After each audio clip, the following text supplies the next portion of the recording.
आणखीन एक वास्तव तुमच्यासमोर खोलतो आहे. अनेक एका वास्तवाचा मी उलगडा तुमच्यासमोर करतो आहे.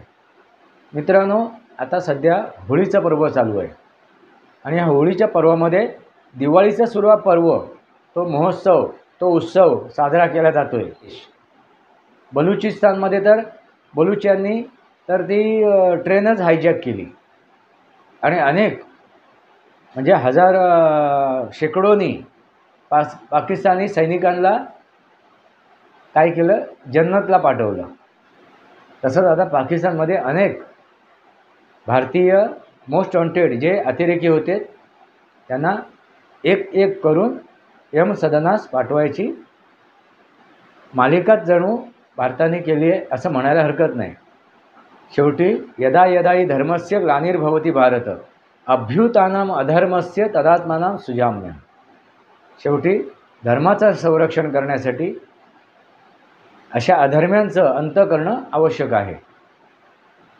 आणि मित्रांनो, तुम्हाला काय वाटते, ही जी बातमी ऐकली तुम्ही, ही बातमी कुठून ऐकली, कुठल्या गावातून, कुठल्या शहरातून, कुठल्या जिल्ह्यातून, गल्लीतून की दिल्लीतून, त्याची नोंद करा. तुम्हाला ही बातमी ऐकल्यानंतर कसं वाटलं, आनंद झाला की दुःख झाला? आता दुःखी कष्टी होणारे तर आहेतच, भारतामध्ये सुद्धा आहेत.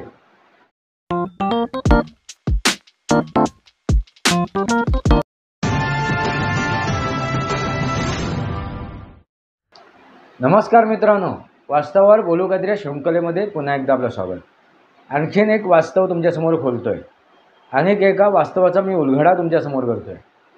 मित्रांनो, आता सध्या होळीचं पर्व चालू आहे आणि ह्या होळीच्या पर्वामध्ये दिवाळीचा सुरुवात पर्व, तो महोत्सव, तो उत्सव साजरा केला जातो आहे. दिवाळीचे फटाके वाजवले जात आहेत, बॉम्ब फोडले जात आहेत, होळ्या झाडल्या जात आहेत. म्हणजे बघा, दिवाळी साजरी केली जाते. आणि ही दिवाळी कुठे साजरी होते, तर खुद्द पाकिस्तानमध्ये. ह्याच पाकिस्तानाने अतिरेकी तयार केली, ह्याच पाकिस्तानामध्ये अतिरेक्यांना शरण मिळालं, ह्याच पाकिस्तानमध्ये अतिरेकी निर्माण करण्याची फॅक्टरी सुरू झाली. हाच तो पाकिस्तान, पाक, नापाक हरकते करणारा तो पाकिस्तान. भारत स्वतंत्र झाला, त्याच्याबरोबर पाकिस्तान वेगळा झाला. स्वातंत्र्य न झाला तर वेगळा झाला. मुसलमानाने इस्लामिक कंट्री म्हणून, इस्लामिक देश म्हणून पाकिस्तानाला मागून घेतलं आणि बहुतांशी मुसलमान तिथे गेलेत. मित्रांनो, पण हे मुसलमान तिथे थांबले नाहीत, हा पाकिस्तान तिथे थांबले नाहीत.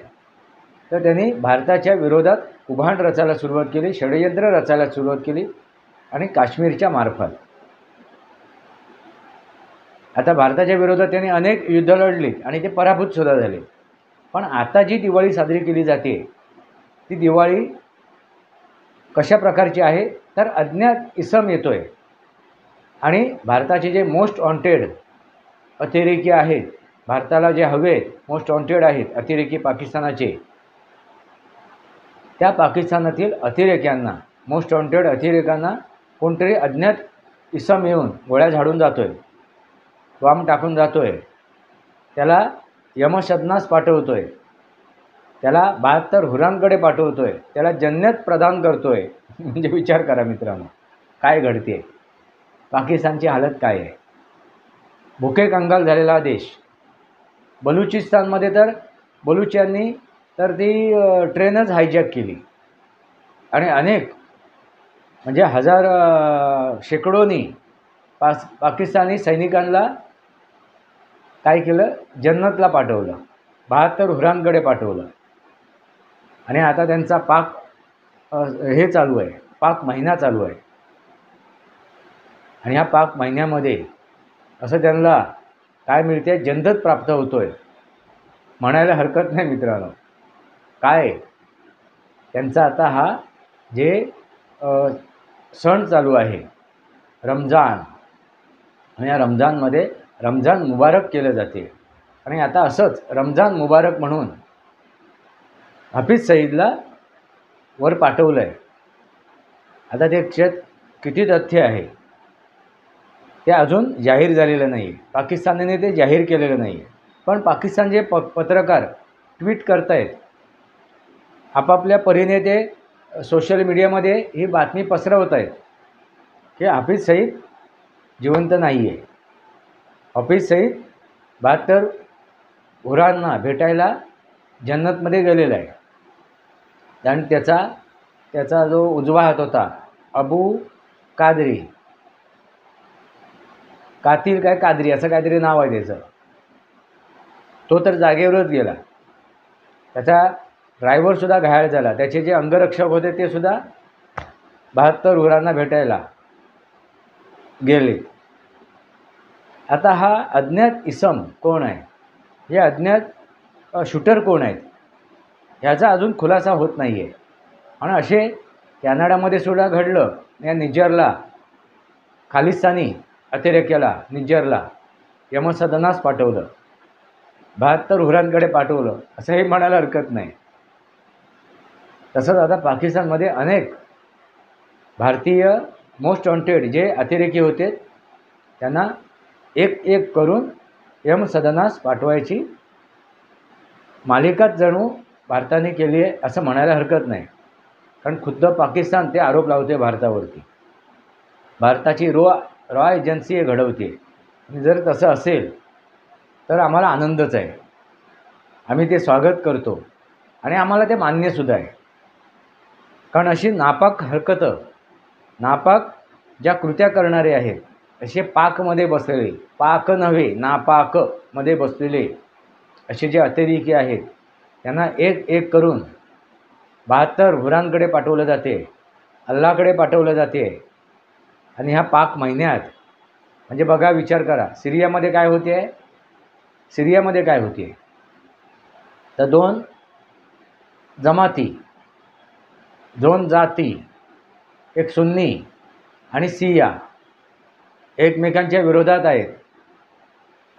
आणि काय करतायत, एकमेकाला जन्नतमध्ये पाठवत आहेत, शिया आणि सुन्नी. आता नक्की हे कोणाच्या विरोधात आहेत, कोणाच्या विरोधात आहेत, काफिरांच्या विरोधात आहेत की कोणाच्या विरोधात आहे, त्यांचं त्यांना माहिती. असो मित्रांनो, विषय काय आहे तर हाफिज सईद आता 72 हुरांकडे गेलेला आहे. आता तिकडे तो मौज करेल, मजा करेल. तिथे त्या दुधाच्या नदीमध्ये तो आंघोळ करेल. शहेद म्हणजे मधाच्या नदीमध्ये आंघोळ करेल. आणखीन काय काय करेल. जन्नत में पहुंच गया हाफिज सईद. त्यांनी 26/11च्या बॉम्बस्फोटामध्ये चा हा गुन्हेगार, मूळ हस्तक, मूळ गुन्हेगार, ह्याच्यातली मोस्ट वॉन्टेड व्यक्ती ही कोण, हाफिज सईद. त्यांना प्रत्यार्पण करा म्हणून पाकिस्तानला बरेच वेळा भारताने निवेदन केलं होतं, पण ते धुडकारून लावलं पाकिस्तानने. शेवटी भारताला किंवा त्या अज्ञात ह्याला शूटरला ते करावंच लागलं ना. आता भारताने तर ते स्वीकारलेलं नाही आहे, कारण आंतरराष्ट्रीय स्तरावरती ते स्वीकारू शकत नाही. पण शेवटी भारताची त्याच्यामध्ये सपोर्ट असल्याशिवाय, दखलंदाजी असल्याशिवाय अशी गोष्ट घडू शकणार नाही. हे काय आहे, हे त्रिवार सत्य आहे, हे वास्तव आहे. त्यामुळे त्याचे पुरावे पाकिस्तान देऊ शकत नाही आहे की भारत हे करतो आहे म्हणून, भारताने हे घडवलं म्हणून. पण भारताने पुरावे देऊनसुद्धा, ह्या अतिरेक्यांचे पुरावे देऊनसुद्धा पाकिस्तानाने त्यांना भारताच्या सुपूर्द केलं नाही, प्रत्यार्पण केलं नाही, भारताकडे सोपवलं नाही. मग अशांचा शेवटी काय अंत करायला हवा, तो हाच मार्ग आहे. शेवटी यदा यदा हि धर्मस्य ग्लानिर्भवति भारत अभ्युतानाम अधर्मस्य तदात्मानाम सुजाम्य. शेवटी धर्माचं संरक्षण करण्यासाठी अशा अधर्म्यांचं अंत करणं आवश्यक आहे. आणि मित्रांनो, तुम्हाला काय वाटते, ही जी बातमी ऐकली तुम्ही, ही बातमी कुठून ऐकली, कुठल्या गावातून, कुठल्या शहरातून, कुठल्या जिल्ह्यातून, गल्लीतून की दिल्लीतून, त्याची नोंद करा. तुम्हाला ही बातमी ऐकल्यानंतर कसं वाटलं, आनंद झाला की दुःख झाला. आता दुःखी कष्टी होणारे तर आहेतच, भारतामध्ये सुद्धा आहेत. म्हणून पाकिस्तानमधील एका नेत्याने काय भाष्य केलं होतं की आम्हाला अजूनही हे आहे शाश्वती आहे की जोपर्यंत पाकिस्तानमध्ये हिंदुस्थानमध्ये मुसलमान आहेत आणि ते मुसलमान पाकिस्तानच्या बाजूने आहेत, पाकिस्तानला सपोर्ट करणारे आहेत, तोपर्यंत आम्हाला अजूनही आशेचा किरण आहे की भारतावरती आम्ही ताबा मिळवू शकतो, भारतालासुद्धा पूर्ण भारताला इस्लामिक राष्ट्र बनवू शकतो, असं त्याचं वक्तव्य आहे. म्हणजे आशा कुठे आहे त्यांची, तर भारतातील मुसलमानांवरती. आणि हे मुसलमान दाखवून देत आहेत. 2024च्या निवडणुकीमध्ये सुद्धा त्यांनी दाखवून दिलं एकत्र येऊन. आणि विविध सणाच्या निमित्ताने, विविध काय म्हणतात त्याला, शोभायात्राच्या निमित्ताने हे दाखवून देत आहेत. आता भारताने कप जिंकला, वर्ल्ड कप जिंकला, त्याच्यानंतर इथे अनेक जणांच्या पोटात पोटशूळ उठला होता. अनेक मुसलमानांच्या पोटात पोटशूळ उठला होता.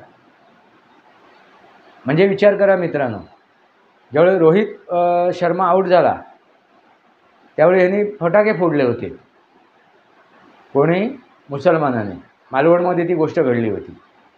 म्हणजे आजही ह्या देशामध्ये नापाक आहेत, आजही ते त्या मानसिकतेचे आहेत. 90% मुसलमान आजही त्या मानसिकतेचे आहेत. त्यामुळे पाकिस्तानामध्ये त्या नेत्याने जे वक्तव्य केलं आहे की अजून आम्हाला आशा आहे, जोपर्यंत भारतामध्ये मुसलमान आहे आणि तो आमचा समर्थक आहे, तोपर्यंत आम्हाला आशा आहे की भारतालासुद्धा इस्लामिक राष्ट्र बनवू शकतो. मित्रांनो, हाफिज सईद आता पाकिस्तान गव्हर्नमेंटनी फक्त ते डिक्लेअर करायचं बाकी आहे की हाफिज सईद जन्नतला पोचला, 72 घोरांना भेटायला गेला. तुम्हाला काय वाटते मित्रांनो, हाफिज सईद हा मारला गेला असेल का? आणि मारल्यानंतर तुम्हाला काय वाटते, आनंद झाला की दुःख झाला? वास्तवावर बोलू काहीतरी या शृंखलेला सबस्क्राईब करा, बेलैकन दाबा, माझे विचारवरचे लाईक करा, आपले विचार कमेंट बॉक्समध्ये मांडा. तुर्तासित कर. भारत माता की जय, वंदे मातरम. जय भारत, जय महाराष्ट्र, जय सनातन.